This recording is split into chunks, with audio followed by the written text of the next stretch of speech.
since we last spoke, the Warriors, again, won the title. We have had a lot of new releases come out, including Flawless Football. We've seen some of the Mac Jones shields. We've had Contenders Optic Football come out as well. What is your strategy as we lead up into the summer, approaching football season? What are you looking to pick up as we lead into football season, Brad? I'm still trying to get outside the box, man. I mean, I'm not trying to stay with what everybody's chasing. I'm not chasing the long hair, don't care girl. It's a girl, right? In football, it's the first girl playing football. That's right. Oh, Trevor Lawrence. I'm not chasing that dude. I'm not chasing Zach Wilson because he plays for the Jets. We've covered this before. It's organizational football. That's how you make money in this, in this hobby. So, not chasing Zach Wilson. I'm not chasing Trevor Lawrence. I'm not chasing Mac Jones, even though I pulled the Mac Jones gold, Absolutely. which, by the way, is not going anywhere right now. It's actually been sent off to Panini because it was bad off-centered, major print line. So I'm working on trying to get that card replaced. Yep. Which we'll see. There's no guarantee if that's going to happen. I'm not chasing those guys. I'm looking for where is my value going into football season. Who do I think has a shot? Maybe not this year, but next year or the next. And that's the way I'm having to look at this is so far in the future because of everybody's FOMO with the current cards. And yeah, I've been beat up on chasing Jacob Eason.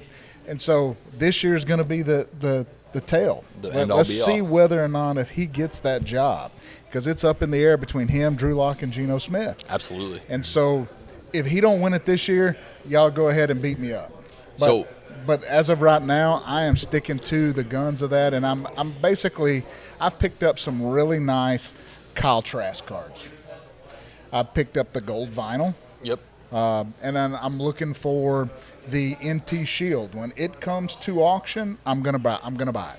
Yep. It's coming home with me. Yep. So if you're gonna bid against me, you better get those pocketbooks out because That's right. we're gonna go hard. That's exactly right. But it's gonna go home with me. So I mean, I have to get outside the box of that. I don't do positional players in football if I'm talking about turning and flipping because the positional players just don't bring the value. So I have to go quarterback, but then I have to get down to those second and third string quarterbacks that have been rookies within the last 2 years to even have a potential to have an upside to profit. So that's what I'm doing. That's a really good insight into kind of how you're looking ahead to not only football season but just financial, spending in general, and like when are you going to buy, when are you going to sell.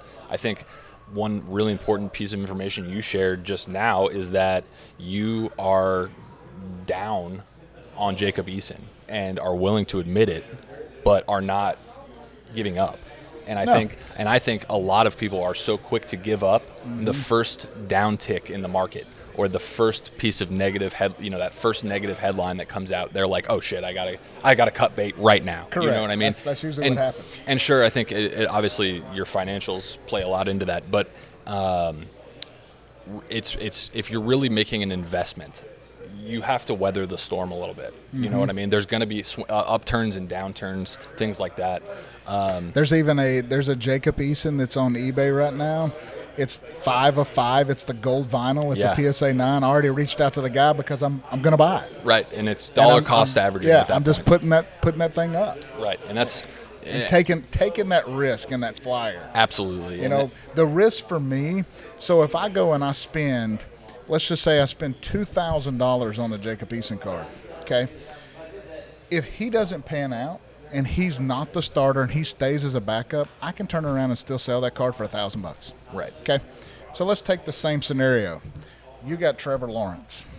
You go spend $20,000 on a Trevor Lawrence or a Zach Wilson card, and then when you spend that kind of money and they get hurt or they don't win or they're moved to the bench, that card that you spent $20 on just plummeted to $5. So you just lost $15,000 to my $1,000. 75%, right? And it's and the upside for that. Let's just hypothetically say Trevor Lawrence makes the playoffs. Yep. Never going to happen.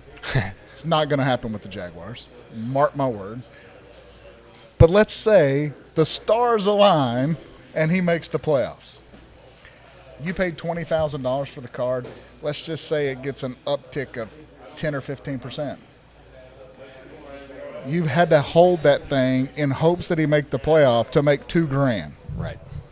So it just doesn't make sense. It doesn't make sense, and that's why I go back to the people with the FOMO paying the prices for some of this stuff is absurd. Right. Compared to what those players do.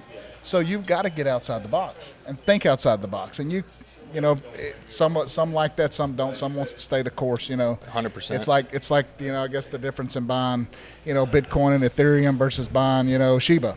100%. That they want to stick with what they know. So.